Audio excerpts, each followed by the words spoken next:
வணக்கம் மாணவர்களே, மறுபடியும் ஒரு வகுப்பில் சந்திக்கிறது மிக மகிழ்ச்சி. இன்றைக்கு நாங்கள் அலங்காரம் மற்றும் கீதங்கள் வாசிக்கிறதுக்கு இருக்கிறோம். முதலாவதாக நாம் அலங்காரம், சப்ததால அலங்காரம் என்று சொல்வார்கள். சப்தம் என்றால் ஏழு தாளங்களுக்குரிய அலங்காரம். அதில் இன்றைக்கு நாங்கள் பார்க்க போகிறது முதலாவதாக இருக்கக்கூடிய சதுஷ்ட ஜாதி துருவதாளம். முதலாவது துருவதாளம், சதுஷ்ட ஜாதி துருவதாளம். இந்த சதுஷ்டம் என்றால் என்ன என்று பார்த்தீங்கன்னா, சதுஷ்டம் என்று சொன்னால் சமஸ்கிருதத்தில் 4 என்று பொருள். அப்போ 4 இது அக்ஷரம் 4. ஸோ இந்த தாளத்தில் பார்த்தீங்கன்னா என்னென்ன அங்கம் இருக்குது? லகு, திருதம், லகு, லகு. ஸோ இந்த லகுவானது ஜாதி பேதங்களுக்கு உட்படும் என்ற விஷயம் எங்களுக்கு தெரியும். திருதம் அது ஒரு நிலையான ஒரு அக்ஷர கணக்கு இருக்குது. அதுக்கு 2 தான். லகு அதோட செயற்பாடு உங்களுக்கு தெரியும், தட்டி என்றது. அந்த ஜாதிக்கு ஏற்ற மாதிரி அந்த 4 சொன்னால் 4, 5 சொன்னால் 5, அப்படி தட்டி எண்ணணும். திருதம் தட்டி திருப்புறது. அதுக்கு 2 அக்ஷரம் தான் இருக்குது. ஸோ இந்த தாளத்தில் பார்த்தீங்கன்னா, சதுஷ்ட ஜாதி துருவதாளத்தில் பார்த்தீங்கன்னா லகு, திருதம், லகு, லகு. ஸோ இது எப்படி வரப்போனா ச ரி க மா க ரி, ச ரி க ரி, ச ரி க மா. இப்படி நாங்கள் ஒரு தாளத்தில் செய்முறையில் காட்டலாம். இதை நாங்கள் வாசிப்போம்.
அடுத்ததாக அடதாள அலங்காரத்தை பார்ப்போம்.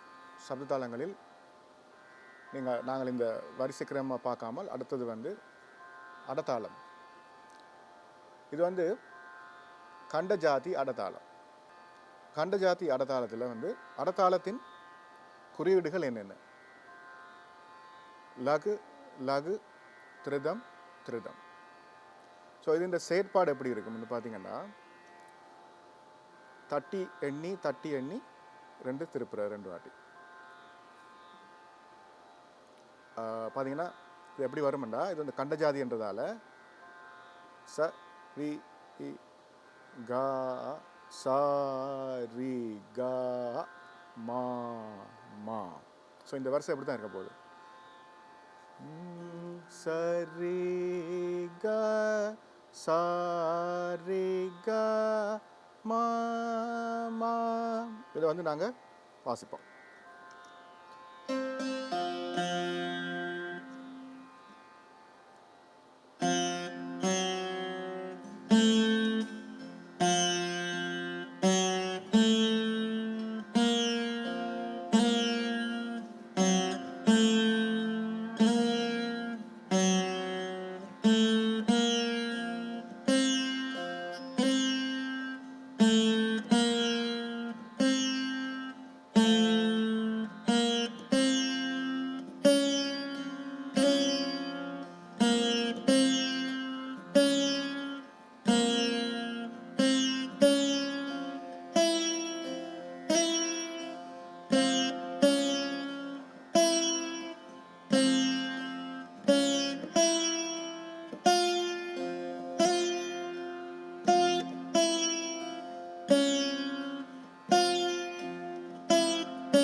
மாணவர்களே, நாங்கள் கடைசியாக அலங்காரம் அடதாளம் பார்த்தோம், கண்டஜாதி அடதாளம். அடுத்தது வந்து கீதம். கீதம் பார்த்தீங்களா, இது வந்து மோகன ராகத்தில் அமைந்த ஒரு கீதம். ஸோ உங்களுக்கு மோகன ராகம் தெரிஞ்சிருக்கும். ஸ்வர வரிசைகள் நான் சொல்கிறேன்னு பாருங்கள். இது வந்து ஒரு அவுடோ ராகம். அவுடோ ராகம்னு சொன்னால் ஆரோகணத்திலும் அவரோகணத்திலும் 5 சுரங்களே காணப்படும். சரி க ப த. அது மாதிரி சாதா பக ரி அவரோகணத்தில். ஸோ இது வந்து முழுமையாக பார்த்தீங்கன்னா சரி க ப த சா சா த ப க ரி சா. ஸோ நான் இந்த ஆரோகணத்தை வாசி காட்டுறேன் பாருங்கள்.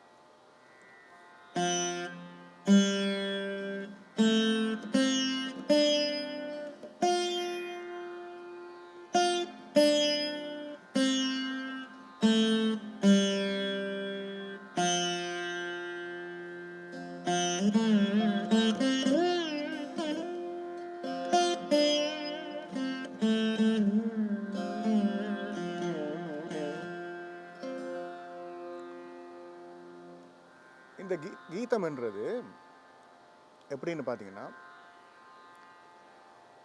இந்த கீதம் எப்படி இது அமைக்கப்பட்டிருக்குன்னு பார்த்தீங்கன்னா, ஒரு ஸ்வரத்துக்கு ஒரு சொல்லு. எப்படின்னு சொன்னால், உதாரணத்துக்கு இப்போ நாங்கள் வாசிக்க போகிற வரவீணா மிருதுபாணி அந்த கீதத்தை பார்த்தீங்கன்னா, இப்போ அது வந்து வரவீணா.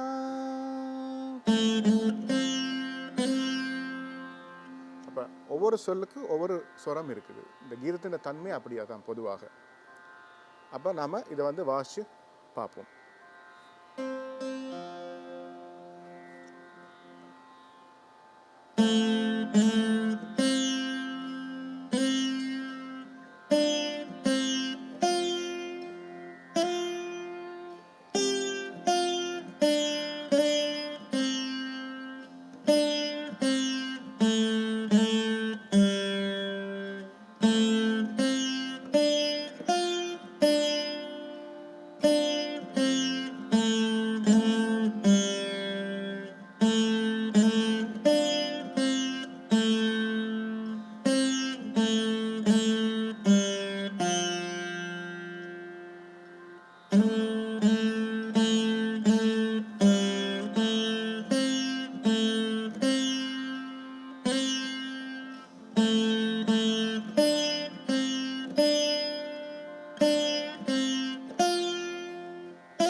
இந்த கீதம் இப்படி தான் அமையும். நீங்கள் வந்து முதல்ல இந்த கீதத்தை வந்து பாடமாக்கிக்கணும். சுரமாக பாடமாக்கிய பின்பு நீங்கள் இந்த வீணையில் வந்து வாசி பார்க்கலாம். நல்ல ஸ்லோவாக வாஷா போதும். கீதம் வந்து பொதுவாக ஆகலும் துரித காலமாக வாசிக்கிறது இல்லை. அதாவது முதலாம் காலம் 2ஆம் காலம் வாசித்து ப்ராக்டிஸ் பண்ணலாம். இது என்னத்துக்காக இந்த கீதம் மாணவர்களுக்கு சொல்லிக் கொடுக்குறதுன்னு சொன்னால், இப்போ நீங்கள் கீதம் கற்றுக்கொள்கிறதுக்கு முன்னாடி இந்த சரளி வரிசை, ஜண்ட வரிசை, மேல்ஸ்தாயி, அலங்காரம் இதெல்லாம் நீங்கள் பயின்றிருப்பீங்க. இது முழுக்க முழுக்க ஸ்வர கோர்வைகள் மட்டுமே. இப்போ உங்களுக்கு முதல் முறையாக சாகித்யம் கலந்த ஒரு பாடம் உங்களுக்கு இதில் இருக்குது. ஸோ முதல்ல உங்களுக்கு வந்து இப்போ கீர்த்தனைகள் உடனே கற்றுக்கொள்கிற கஷ்டம் ஏன்னு சொன்னால், கீர்த்தனைகள் வந்து அதாவது இப்போ ஒரு சொல்லுக்கு நிறைய ஸ்வரங்கள் வரும் அகாரமாக. ஸோ அதெல்லாம் உங்களுக்கு போக போகத்தான் அந்த விரிவான விளக்கங்கள் அளிக்கப்படும். ஸோ முதல்ல நீங்கள் எவ்வளோ காலம் இந்த பேசிக் பாடாந்தரங்கள் நீங்கள் ஸ்வரத்தை மட்டும் பிரதானமாக கொண்டு நீங்கள் கற்றுட்டு வந்தீங்க. உங்களுக்கு முதல் முறையாக கீதம் என்ற ஒரு பாடத்தின் மூலம் ஸ்வரம் மற்றும் சாகித்யம். அதுவும் இதில் பார்த்தீங்கன்னா ஒரு இன்ட்ரடக்ஷன்ன்றதால ஒரு சொல்லுக்கு ஒரு ஸ்வரம். இப்போ உங்களுக்கு இலகுவாக இருக்கும் கற்றுக்கொள்வதற்கு. இந்த கீதத்தை வந்து நாங்கள் இன்னும் கொஞ்சம் ஸ்லோவாக வாசி பார்ப்போம்.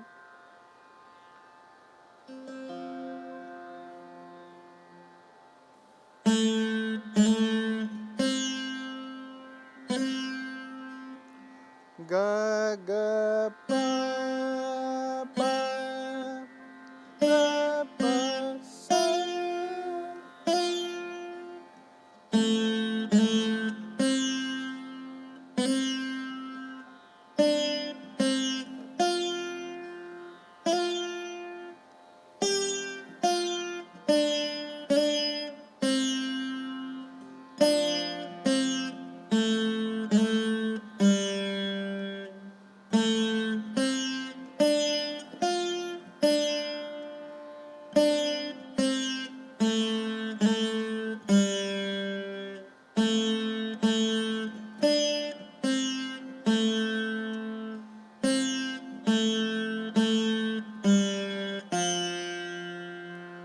ஸோ இது வந்து ஒரு ஃபர்ஸ்ட் ஹாஃப். பிறகு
மாணவர்களே, இப்போது நாங்கள் இந்த கீதத்தினை கொஞ்சம் இலகுவான முறையில் இருப்பதற்காக கீழ்காலத்தில் வாசியும் கொஞ்சம்.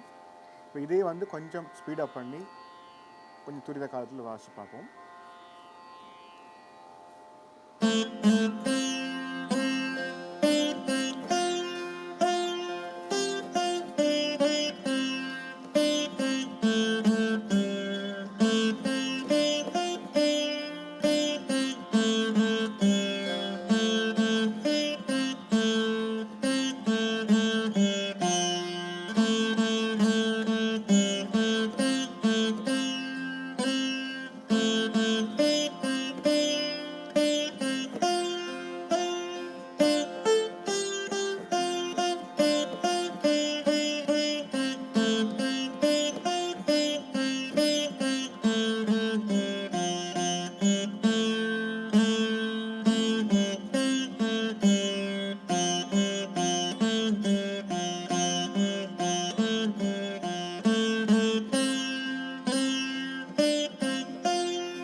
சரி மாணவர்களே, இதுவரை நாங்கள் அலங்காரமும் கீதமும் பார்த்தோம்.